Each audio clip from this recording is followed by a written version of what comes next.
ومن أحسن قولا ممن دعا إلى الله وعمل صالحا وقال إنني من المسلمين।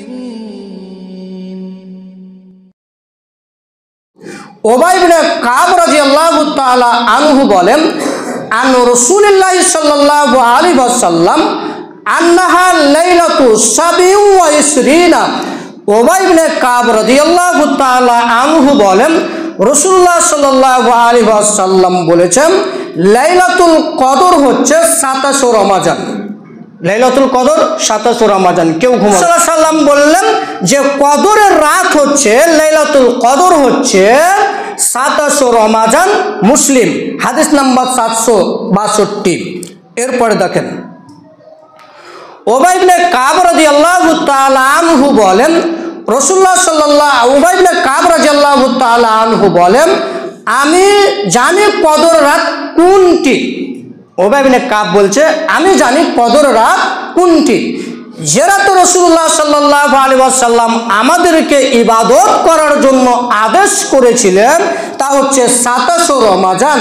তার পরিচয় হচ্ছে সেদিন সকালের সূর্য স্পষ্ট হয়ে প্রকাশ পাবে এবং সূর্যের কিরণ থাকবে না। সূর্য একেবারে স্পষ্ট প্রকাশ, ভালো উজ্জ্বলভাবে আপনি দেখতে পাবেন সূর্যকে, এবং এই সূর্যের কিরণ থাকবে না। অন্য বর্ণনায় পাওয়া যায় সূর্য হবে দুর্বল এবং লাল বর্ণ হবে, মানে সূর্যের তাপ থাকবে না। তার মানে উবাই ইবনে কাব বলতে চাইছে যে 27 রমজানি লাইলাতুল কদর আমরা পেয়েছি। সেদিন সকালের পরিচয় ছিল যে সূর্য স্পষ্ট হয়ে প্রকাশ ছিল এবং সূর্যের কিরণ ছিল না, সূর্য খুব দুর্বল ছিল, রোদ ছিল না। আমরা দেখা আবু হুরায়রা রাদিয়াল্লাহু তাআলা আনহু বলেন, রাসূলুল্লাহ সাল্লাল্লাহু আলাইহি ওয়াসাল্লাম বলেছেন যে লাইলাতুল কদর হচ্ছে 27 রমজান অথবা 29 রমজান। এখানে একটি বাক্য বেশি বললেন, ওখানে বললেন 27, এখানে বললেন 29, মানে 27 এবং 29 বললেন। আর এই 27 এবং 29 কি হয় ওটা বর্ণনা করছে, দেখেন, ওয়া ইন্নাল মালাইকাতা তিলকাল লাইলাতা মিনাল আরজি ফিল আরজি মিন আদাদিল আসাম। 27 এবং 29 রমজান ফেরেশতাগণ কাঙ্কারির চেয়ে বেশি পরিমাণ জমিনে অবতীর্ণ হন।